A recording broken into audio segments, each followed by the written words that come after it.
इतनी दया गुरु ने करने के बाद भी आज गुरु पर शंका होती है।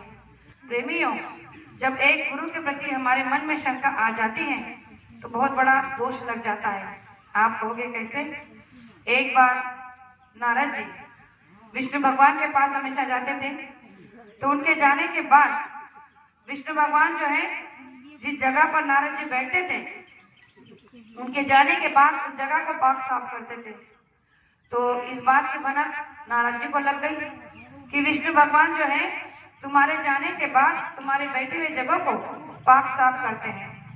तो नारद जी ने कहा ऐसा? तो उन्होंने जब दूसरे दिन भगवान के दर्शन के लिए गए, वहां से उठकर जाने लगे तो छुप गए। तो उन्होंने देखा कि सच में भगवान ने उस जगह को पाक साफ करवाया। तो नारद जी से रहा नहीं गया, सामने जाकर भगवान से पूछ ही लिया कि भगवान आप ऐसा क्यों करवाते हो? मैं आपके दर्शन के लिए आता हूँ और आप जो इस जगह को मेरे जाने के बाद पाक साफ करवाते हो, क्यों? तो उन्होंने कहा कि देखो नारद, बात ऐसी है कि तुम निगुरा हो और जब कोई निगुरा का दर्शन कर लेता है तो उसके सर पर लग पापी का भार चढ़ जाता है और इसीलिए मैं जगह को पाक साफ कर लेता हूँ। तो नारद जी ने कहा तो इसका कोई उपाय तो होगा?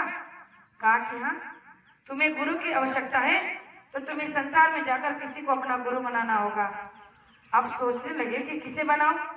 तो कहा कि नीचे जाओ, मृत्युलोक में जो भी पहला इंसान आपको मिलेगा आप उसे गुरु बना लेना। तो नारद जी ने कहा कि ठीक है। जैसे ही मृत्युलोक में आए, रास्ते से जाने लगे तो उनकी नजर रास्ते में एक बहेली पे गई। वो बहेलिया जिसे पारधी भी कहा जाता है, उस पर गिरी। तो सोचा कि अभी पहले ही इंसान से मिलना था और ये बहेलिया मिल गया, लेकिन अगर भगवान का आदेश है तो इन्हें ही गुरु बनाना होगा। तो जाकर उनके पैर पकड़ लिए, कहने लगे कि आज आपसे मेरे गुरु, आज आपसे मेरे गुरु। अब बहेलिया कहने लगा कि भाई मैं आपका गुरु कैसे हो सकता हूँ, मैं तो एक बहेलिया हूँ। कहने लगे कि मुझे नहीं पता, लेकिन भगवान का आदेश है तो आज से आप मेरे गुरु हो गए। उन्हें गुरु मानकर जब नारद जी भगवान से मिलने बताने के लिए जा रहे थे तो रास्ते भर में इसी बात का मन में रटन चल रहा था कि भगवान को अगर गुरु बनाना ही था तो किसी राजा से मिलाते, किसी पंडित से मिलाते, किसी सेठ से मिलाते, किसी साहूकार से मिलाते, किसी ऊंचे ज्ञानी से मिलाते। मिलाया तो किससे? एक पार्टी से, एक बहेलिया से। बस इसी बात का ध्यान करते हुए जब भगवान के पास पहुंचे तो भगवान ने कहा कि नारद जी, क्या आपने गुरु को बनाया? कोई गुरु मिला?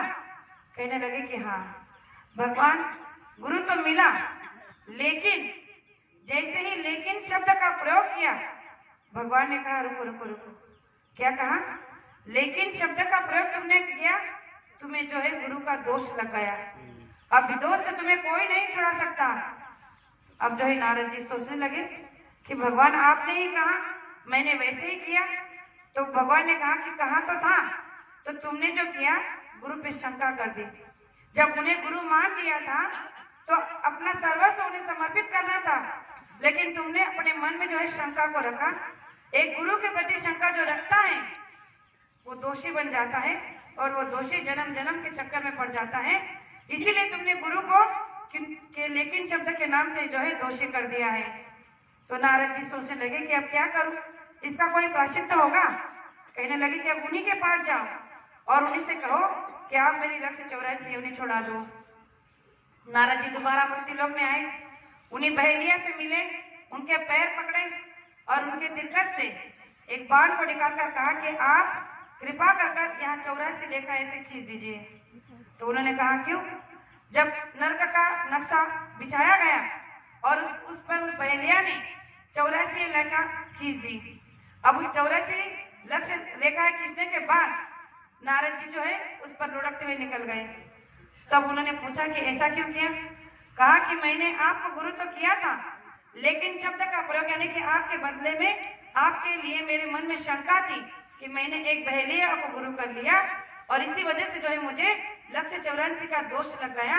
मैंने गुरु करने के बाद में आप पर शंका कर ली तो मुझे नरक में जाना था, लेकिन अगर अब आपने जो मेरी 84 रेखा खींचकर मैं जो इससे पार हो गया हूँ तो अब मेरी जो है 84 खत्म हो गई है। प्रेमियों, ये उदाहरण गुरु महाराज ने क्यों दिया हमें कि जब आपको पूरे गुरु मिल चुके हैं फिर भी आप शंका करते हो। अगर आपको किसी ने कुछ बहका दिया, उस बहकाव में आप आ जाते हो